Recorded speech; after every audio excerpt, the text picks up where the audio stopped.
So I took my boys out for breakfast this morning before school, and we had a very interesting conversation about paying dues. It was really good. And it really made me want to make this video because I think people could be blessed by the conversation we had and just some things that I've went through as an artist, trying to get to to these different places, in my career, in my trajectory. So how we got on this conversation was we had passed by a church that I had performed at a couple times. I pass this church all the time, but I don't think I've ever pointed it out to my boys or to anybody in my family. So I was like, hey, y'all know I've rapped at that church a few times. And they're like, nah, you've never mentioned that. And I don't know how we ended up getting on this conversation particularly, but we ended up talking about how I had never charged an honorarium to perform for the first 5 years of me ministering in public or performing concerts. For the first 5 years that I did music, I never charged.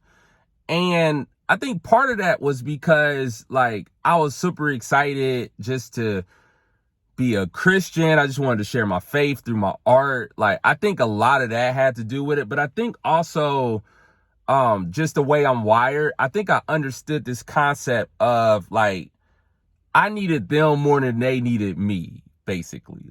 Yes, as an artist, I do bring value. But because I was so new as an artist, I needed the opportunities to be on stages and platforms for exposure from an entrepreneurial perspective. Because obviously ministry first, I do this for Jesus and I don't allow money at the end of the day. I try not to let money prohibit an opportunity to serve Christ through my music. That's just something I vowed many years ago that's a pledge I've taken years ago. I just don't want that to be the case for me. But yeah, for the first 5 years, I didn't charge because I just wanted to hit the stage and I needed opportunities to get my music out there. I started in the late 90s. I always scare people when I say I started in the 90s because I literally started the year before 2000. But I was 15 years old when I started doing music. So you can see how that I'm still a young guy. You hear me? You feel me? But yeah, from 99 through 2004, I didn't charge a dime to do a show. Churches would give me love offerings and I would sell CDs. But I never actually charged to perform. It wasn't until 2004, I had my first concert, where I got flown out to perform. It was in Lynchburg, Virginia. It was super cool. Just the whole experience. And, yeah, they had asked me how much I charged. So I was like, well, I'm getting my bookings were starting to increase. People were asking me to do more and more shows. And I think a light bulb went off when I got booked for that one. Hey, maybe there's an opportunity here. I love doing music. Maybe I can do music full-time professionally. So I think 2004 was when that seed was planted and when I started working towards that. But even within that, it took another 5 years to get to a place where I could do music vocationally, full-time. From 2006 through the end of 2008, I was working full time and doing music at night. You know what I'm saying? It was just a grind. It was a hustle. And I think a lot of people they don't know my story like that, so they don't see that side, the work we put in. When I say we, my wife had to put in the work too, because our daughter, who's now 15, which is crazy, she was 2 years old at the time, around the time Air Jordan came out. And when we talk about doing music full time, I'm not talking about doing music full time by default because you live with your parents and you don't got bills to pay. And that's not a knock. I'm just trying to lay the the playing field, like level the playing field. And it's not like, and this isn't a knock either, but it's not, my wife works and then I'm just doing music, you know what I'm saying? But she's the breadwinner, like, and that's not a knock either. But like the situation was, my wife worked at home with the kids. Like she was a homemaker, because that's a job. That's more than a full-time job. And then I worked for finances. I worked for money, you know, through the I was with Ceasefire and all that. And then I didn't want to do that anymore. I wanted to do music solely full time.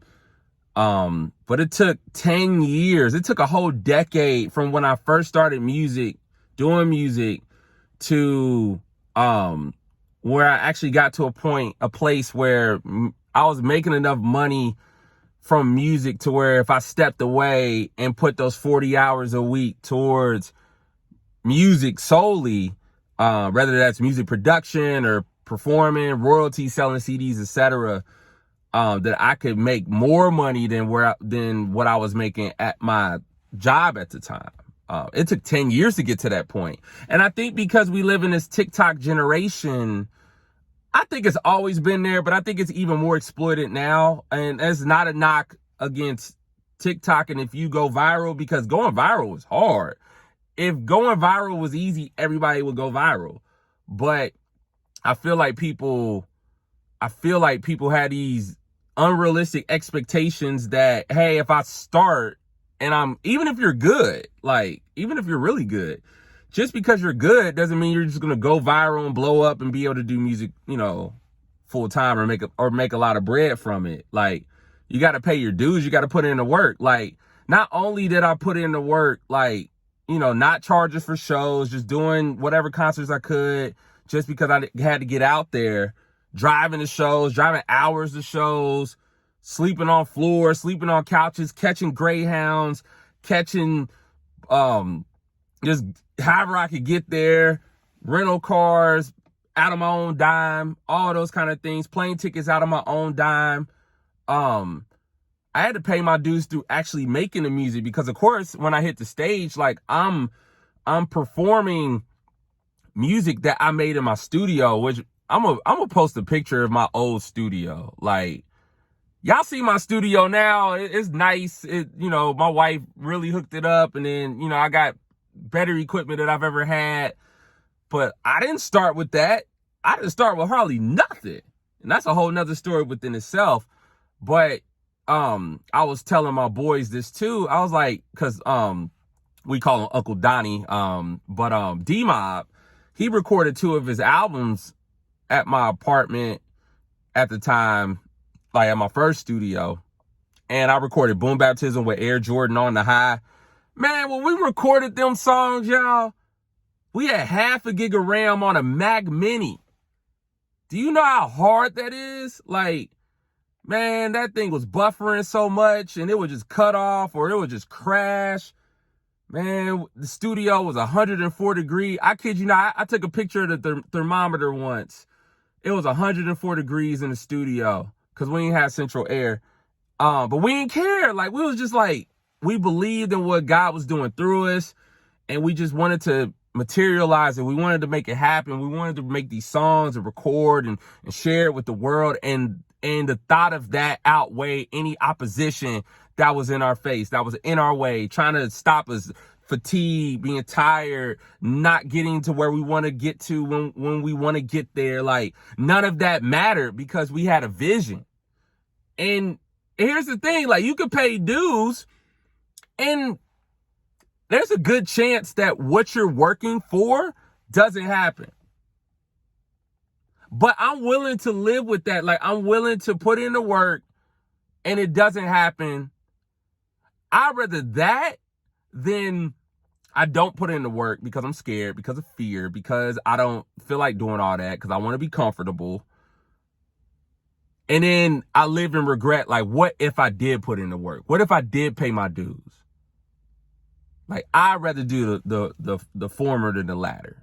So I just want to encourage you, like, you got to pay your dues, y'all. Like, I'm still paying dues. I've been doing music for And this video getting long. I'm gonna have to cut it off. I'm gonna have to do a couple of these. I got so much I want to share. Like, I know so much. I've been in the game for so long. I'm an OG. Proud to be. And I've been doing music full time for 12 years. 12 years.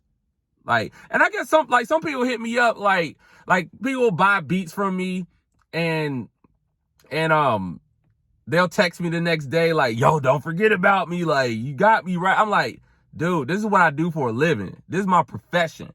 I make my whole schedule for the whole week on Mondays. I have hours. I take breaks. I clock in. I clock out. Like, this is a real job for me. I pay taxes, all that good stuff.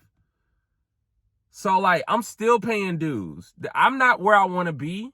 I got visions. I got goals. I got dreams that God has placed on my heart that I'm trying to achieve. And I'm still paying dues.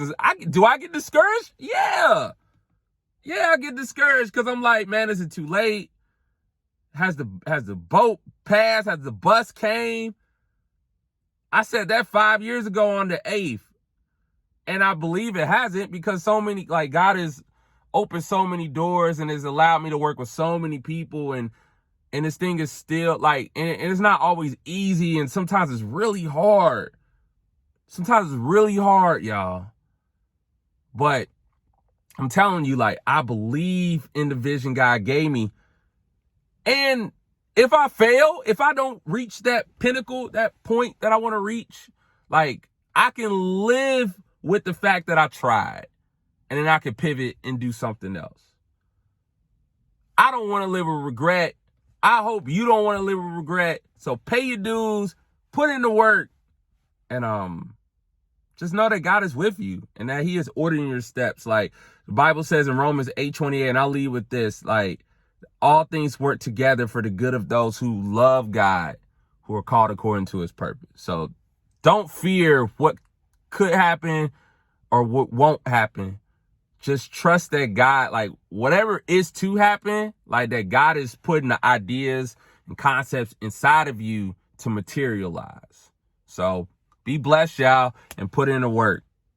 Pay your dues.